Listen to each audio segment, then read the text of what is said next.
Naalala ko isang pare, nagbinyag sa mga bata. Tinanong niya yung mga magulang, anong pangalan ng bata? Sagot ng mag-asawa, cellphone. Ano? Ba't cellphone? Galing po sa aming mag-asawa. Ano galing? Pangalan namin. Ako po si Celia, ang mister ko si Ponce. Kaya ang bata, cellphone. Father, kamot ulo. O ikaw, anong pangalan naman ng bata? Yung isa, napangiti niya yung mag-asawa. Charger. Ha? Charger ang pangalan ng anak niyo. Oo, bakit? Galing po sa aming mag-asawa. Ako po si Chari, siya po si Roger. Ikaw, ano naman ang pangalan ng anak niyo? Napangiti yung mag-asawa. SIM card. Ako po si Siming.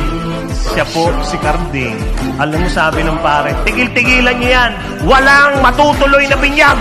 Sabi ng mga magulang, bakit po? Sabi ni Father, walang signal.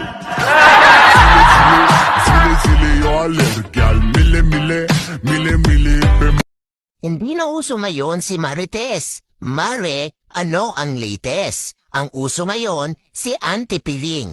Piling maganda, piling malinis, at piling mayaman. May mga tao kasing piling maganda pero mukha namang paa. Kung makapanglait, akala mo mukhang artista.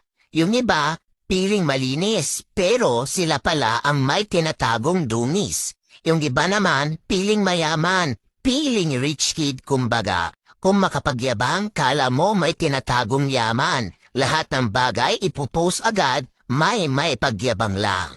Kaya lagi mong tatandaan, be yourself.